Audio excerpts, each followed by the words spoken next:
Hi, I'm Trewin Howard. I write and produce music for my band Phoria.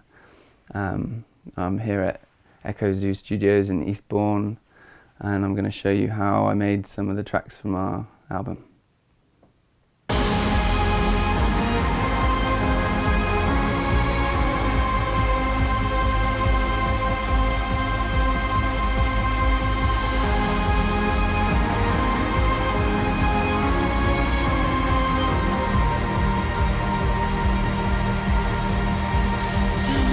So this song started with a piano line.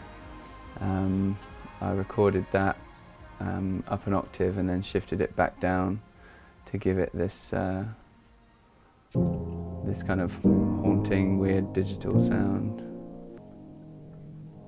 and then edited it quite heavily with little gaps.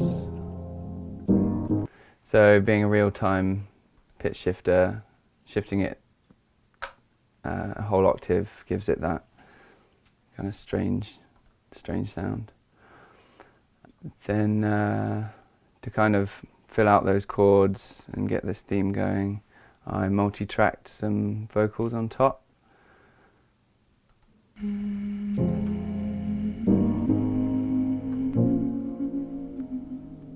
I've doubled up several of the same part, and then given it some harmonies. Oh.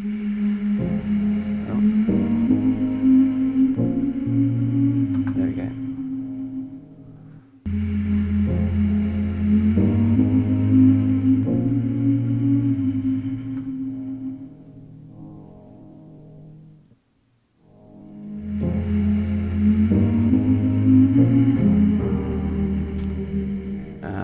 So that piano vocal theme came first, and I wanted to put a really kind of muted, steady beat, just something that keeps time.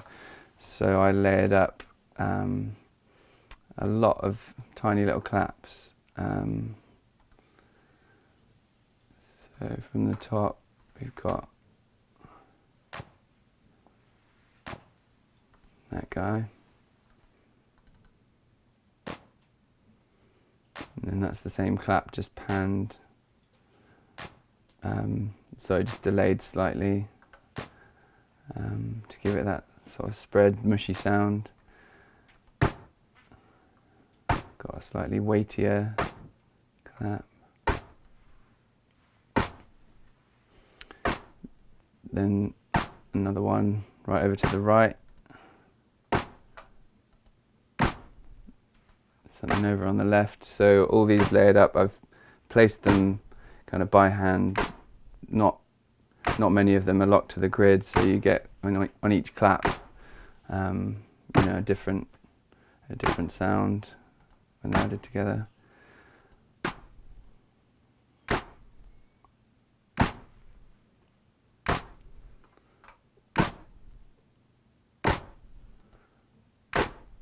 And then these were some that I'd recorded myself, just mono, straight into the computer set here.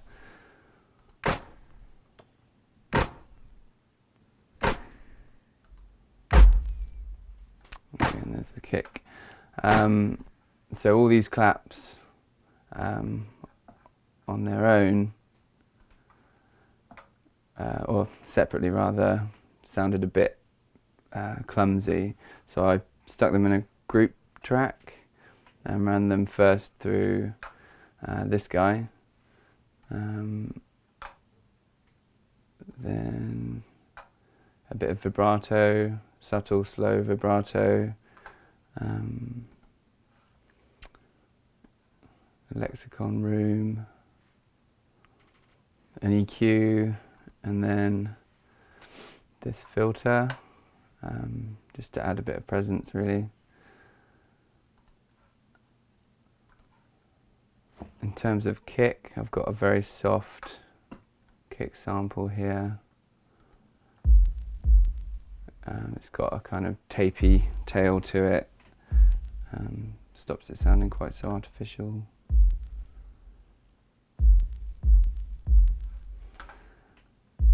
And then that's sort of sometimes off the beat, sometimes just with the claps to keep it with a nice sort of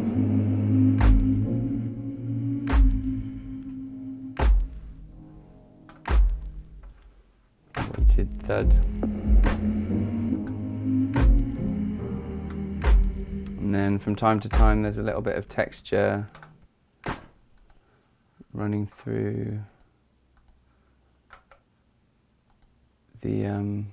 the clap group. I've got some pitch shifted samples.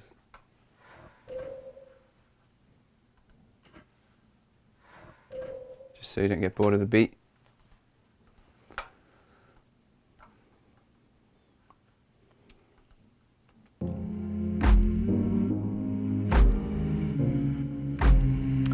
And this theme does a whole round before the first lead vocals come in.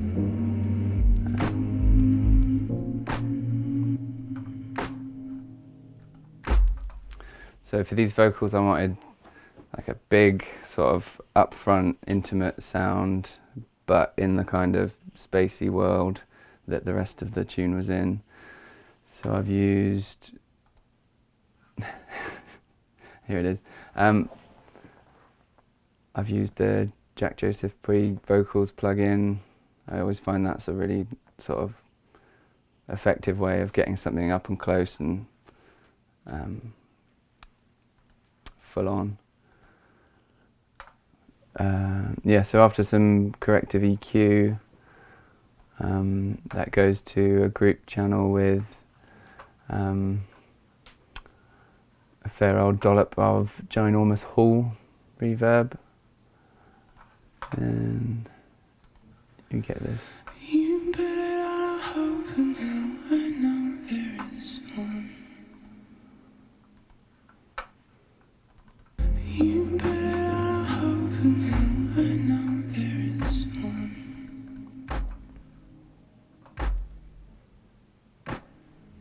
If you're ready, I will see the moment's done.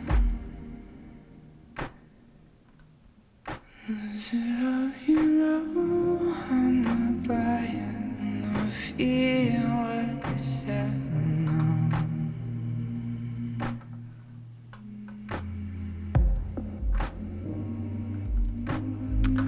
Okay, so we just got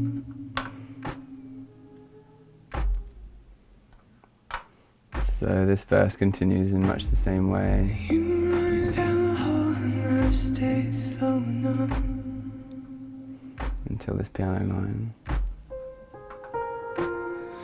Every minute I was thinking.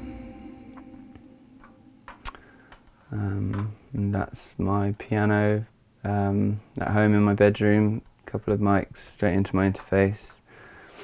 And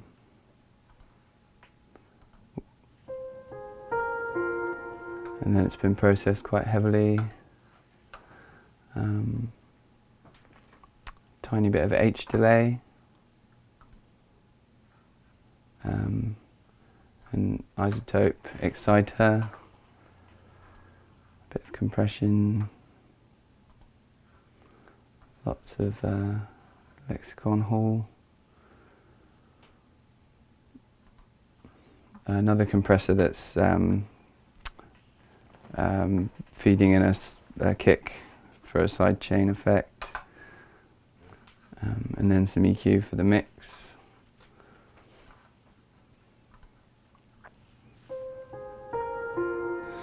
Every minute I was thinking I saw her. Now you better lower yourself down here by the waterside.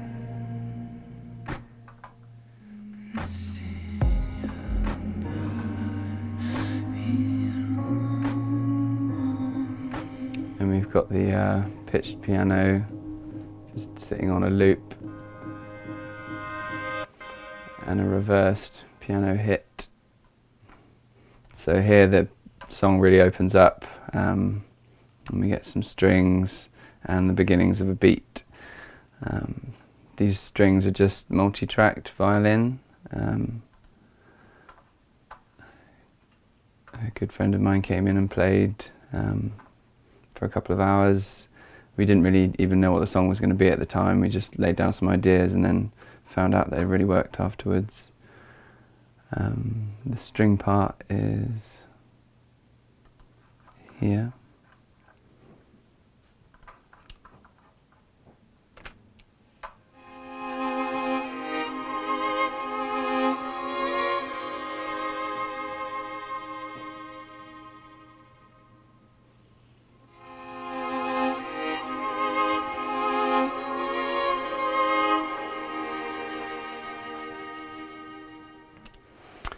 And I've corrected some EQ, and then put them through the ginormous hall again. The string layers are essentially just the piano chords picked apart.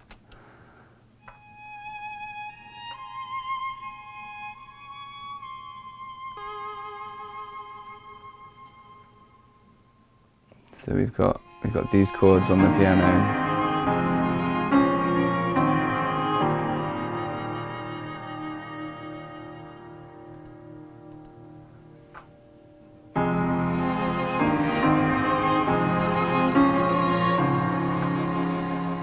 So I wanted to keep this sounding really anthemic. Didn't want to overcomplicate it with leading notes or any melodies particularly. I wanted the chord progression to be the melody. So yeah, there's piano, strings, the vocals have stopped, and I introduced this kind of thumping 4/4 thundering beat. So this is two stereo kick samples, panned very slightly left and right, and then the volume's been automated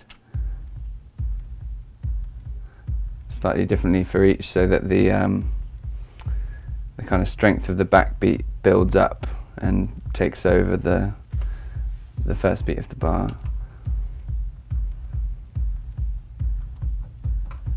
And then on top of these, another faster paced kick sample, kind of building up to give it a bit of excitement. Then the piano in this section has been sidechained to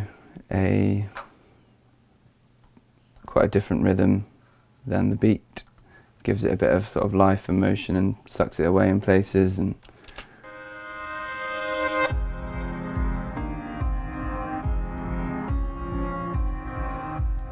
that gives kind of some power in the piano in places, but leaves a lot of space for the strings to take the lead. So for the sidechain on the piano, I've got a standard Cubase compressor being sent a silent kick, so you don't hear it, but it pushes the piano out of the way.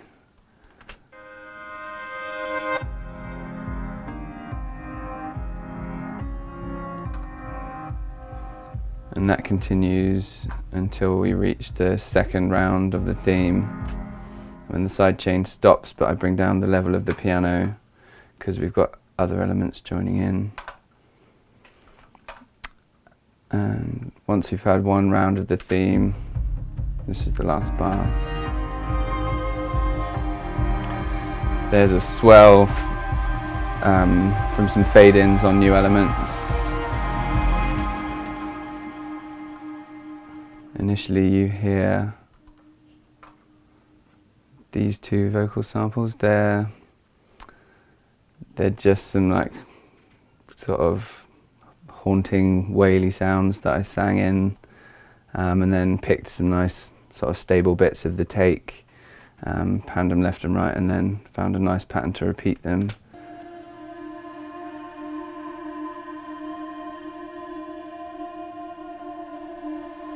And they're essentially just a drone, so they're quite in the background, but they give you this idea of space. And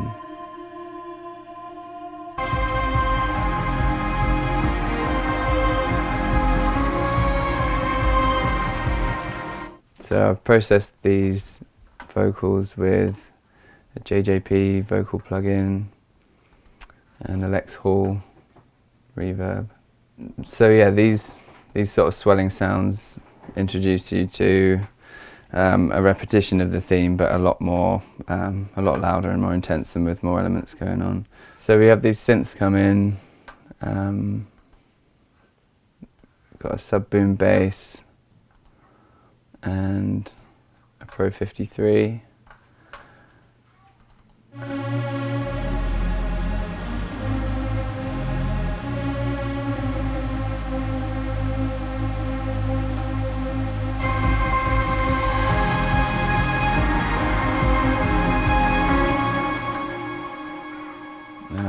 The Pro 53's gone through the reverb with everything else. And so at the same time we introduced these guitars. I recorded them actually just straight out of the guitar into my Tascam interface, and then used this GTR amp simulator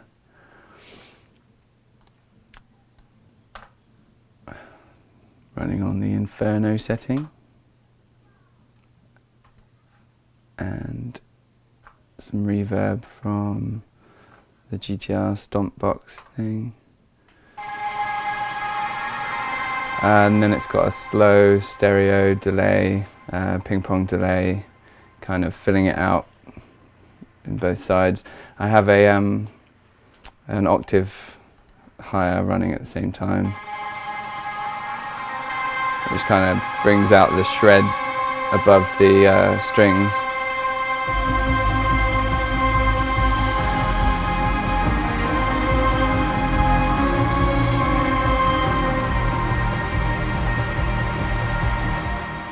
And when these extra elements drop, we've got another more kind of clicky kick, just so that you can hear it above everything else.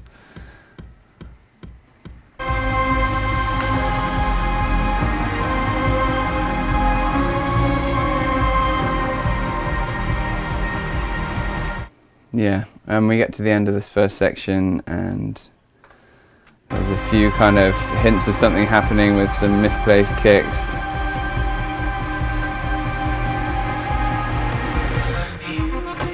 And then a complete change of tack. So the key instrument in this section is it's a sequencer that we set up on our Nord stage.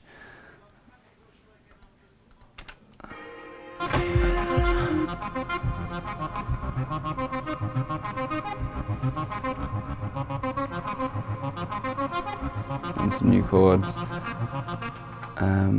That's been very heavily processed. Without all this, it sounded quite kind of laid back.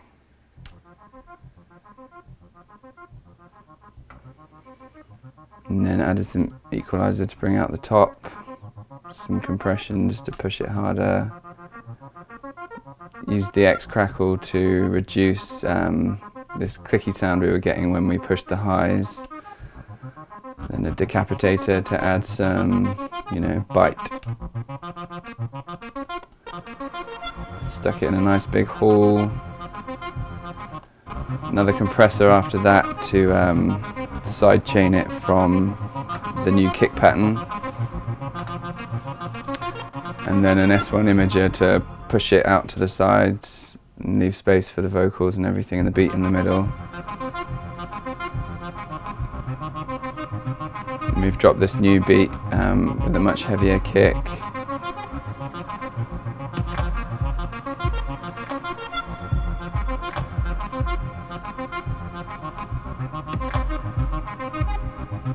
And some extra claps.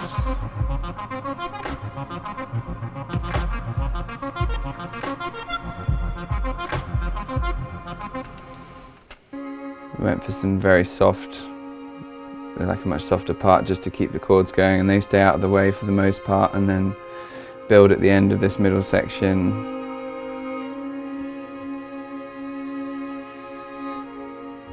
And this is just a round of 4 chords that lead up to like the what would you call it? The big moment of the song.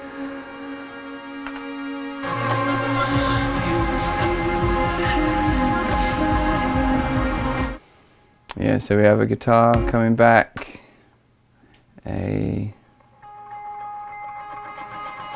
don't know my synths are.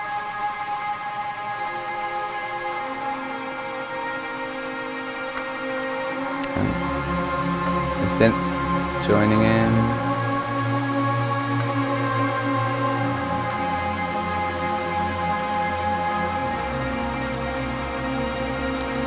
And then for the big crescendo into the outro, I've got some reversed trance sweeps.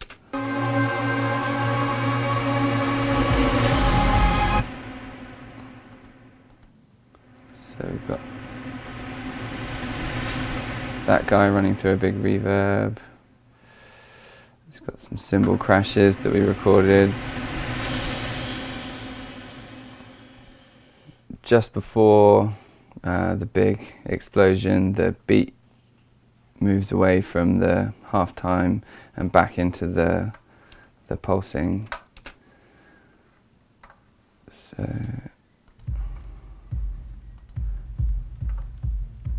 got that coming back in as a sign of things to come, and then I drop all the synths, all the strings, everything we've heard previously at the same time, with the crash and the swell.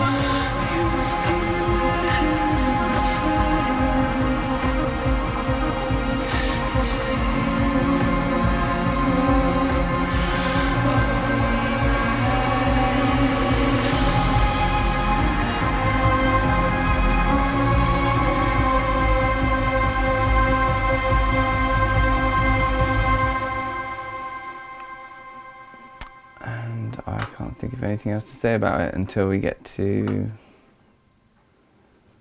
the end. I mean, there's some big vocals.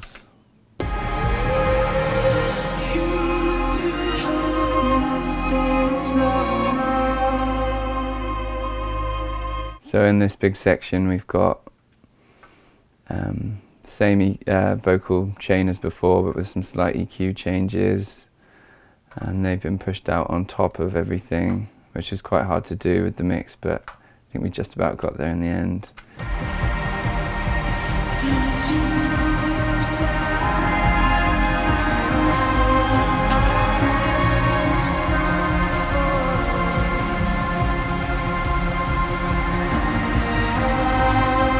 And when we get to here,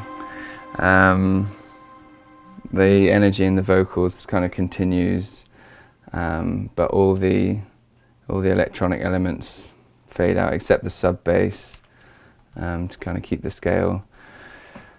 Then it gets to a much more sort of stripped back but still quite sort of high energy moment.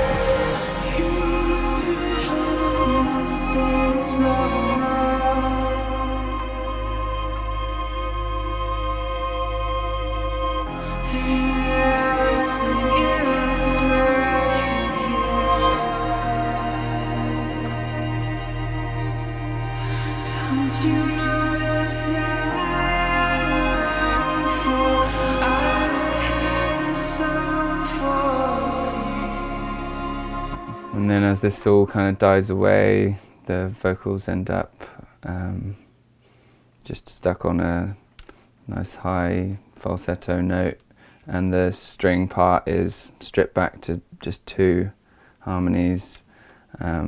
Everything's still running in the big ginormous hall reverb, and it gives it you know, really spacey, vast end to the song.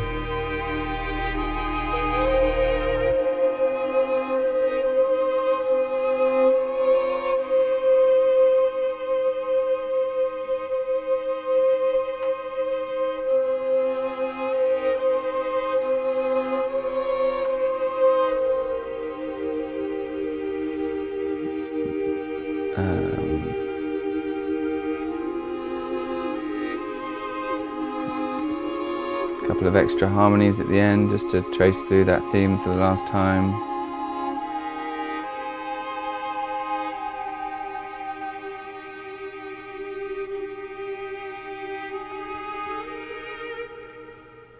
And that's the song.